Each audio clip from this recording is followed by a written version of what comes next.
जियोचेन येली को कहता है कि तुम मुझ पे तरस खा रहे हो।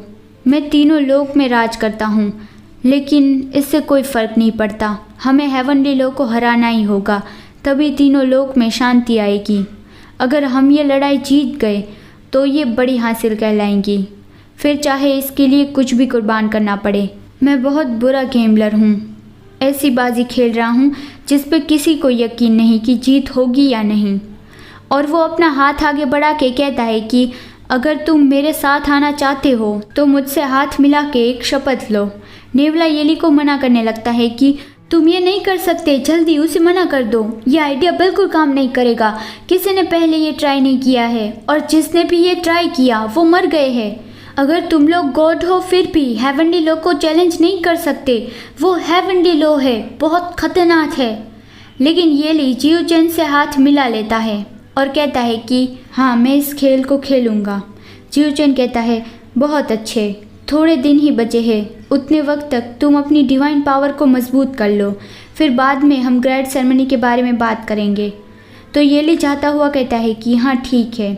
और नेवला जियोचेन को गुस्से से देख रहा था। जियोचेन येली के बारे में सोचता है कि वो अभी पहले जैसा ही है, अब बस मुझे उससे ही मनाना बाकी है। उसने मुझे इस रस्सी से बांध दिया। अभी सच में मेरी सारी महानता पर्वत के नीचे दब गए हो, मुझे ऐसा फील हो रहा है। फानशाओ ने माफ़ ना किया जाए ऐसा पाप किया है, मैं उसे पूरे 2 घंटे तक इग्नोर करूँगा। यही उसकी पनिशमेंट है। हाँ, जिंग युआन चारों ब्रदर्स को हेवनली पैलेस ले जा रहा था सफ़ेद पंखों वाले घोड़ों पे। ग्लूटोन कहता है कि क्या यही स्वर्गलोक है? यहाँ तो इतने ज़्यादा लोग नहीं है, कितना सुनसान है। स्वर्गलोक ऐसा कैसे बन गया? उसे ऐसा तो नहीं होना चाहिए था। संज्ञान जिंग युआन से कहता है कि तुमने कहा कि तुम हमारी साइड आ रहे हो, मैं तुम्हारा यकीन कैसे कर सकता हूँ? कोई ठोस कारण दो मुझे। तो जिंग युआन कहता है कि तुम देख ही सकते हो, यह काफ़ी सालों से बलि चढ़ाने के बाद ये बस नाम का स्वर्गलोक है। यहाँ अब बस 3000 लोग ही बचे हैं और उनमें से ज़्यादा तो सिपाही है। एम्परर उस भट्टी में बलि चढ़ाना कम ही नहीं कर रहे हैं। मैंने उन्हें बहुत समझाया लेकिन कोई फ़ायदा नहीं, उन्हें किसी की परवाह नहीं। लगता है वो पागल हो गए हैं, एक ऐसा पागल जो सिर्फ हेवनली लॉ का भरोसा जीतना चाहता है और बाकी किसी की परवाह नहीं करता। फिर कोई भी उसके ऑर्डर्स नहीं मानेगा। सांग्यान कहता है कि मैं समझ गया, तो तुम हमारा साथ कैसे दोगे?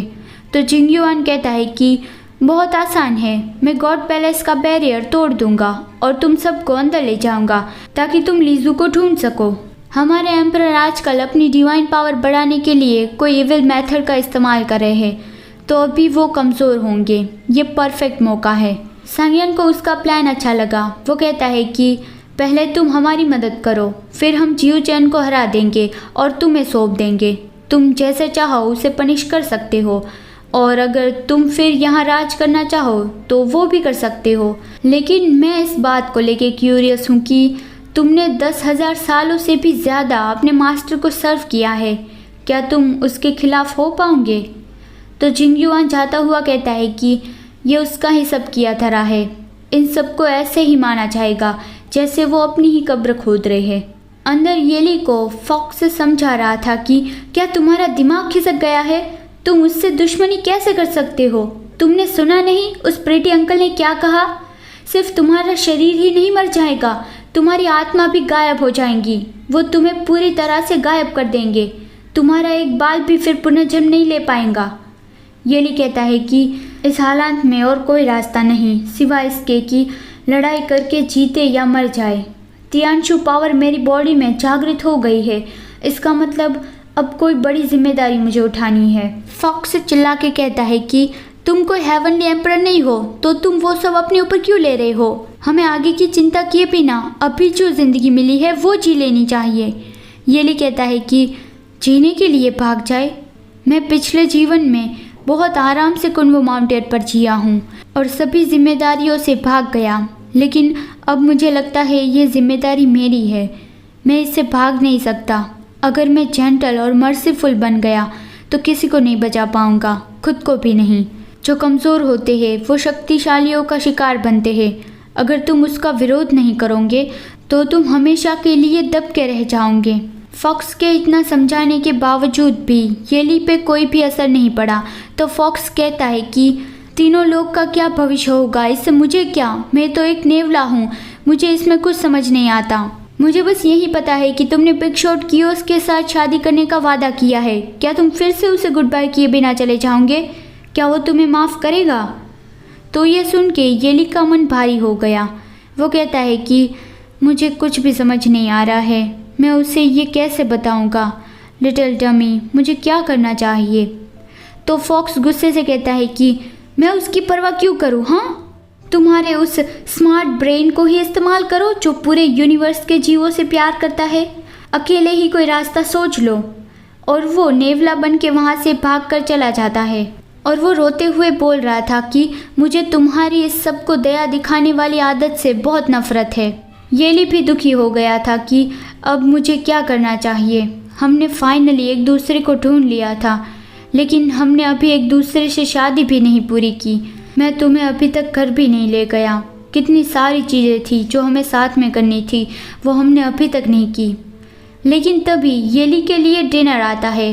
बाहर बहुत सारी दासियाँ उसे खाना सर्व करने आई थी। येली पीछे मुड़ के ही बैठा था और सोचता है कि क्या ये खाना हेवनली एम्परर ने भिजवाया होगा, लेकिन अभी मुझे खाने का बिल्कुल भी मूड नहीं है। और वो कहता है कि शुक्रिया, बस वहाँ रख दो। लेकिन वहाँ संज्ञान भी आया था घूंघट में और वो कहता है कि अभी ये गर्म है, तभी आप इसे खा लीजिए, ये पीच ब्लॉसम केक बहुत स्वीट है। तो येली उसकी आवाज़ सुन के चौंक गया और तुरंत ही उसे बुलाता है और वो अंदर से अचानक से एक्साइट हो गया कि उसके बालों का कलर और उसकी आवाज़ बहुत फेमिलियर लग रही है। और वो सांग्यान का घूंघट हटा देता है तो सांग्यान उसके सामने मस्ती में ही जीभ निकालता है। येली कहता है कि आयान तुम? तो सांग्यान अपने सींग और कानों को बाहर निकाल लेता है और कहता है कि हाँ, ये मैं हूँ, मैं तुम्हें लेने आया हूँ। येली बहुत सरप्राइज था, वो कुछ भी बोल नहीं पाया। सांग्यान कहता है कि मैं तो पहले थोड़ा और तुम्हें टीज करना चाहता था, लेकिन येली उसे तुरंत ही गले लगा लेता है। सांग्यान कहता है हे, क्या हुआ? येली कहता है सही बात है, तुमने पहले कहा था कि चाहे कुछ भी हो, मैं जहाँ भी हो, तुम मुझे ढूंढ लोगे और अपनी बाहों में पकड़ के रखोगे। तो सांग्यान कूद कर येली के ऊपर चढ़ गया और येली ने भी उसे उठा लिया। वो सोचता है कि वो बहुत क्यूट है, मेरा बहुत ही ज़्यादा क्यूट आयान, बहुत खूबसूरत, डेलिकेट है। लेकिन वो सोचता है कि हाँ, डेलिकेट? हाँ, क्योंकि सांग्यान तो डेलिकेट नहीं है ना, वो तो ढांसू है।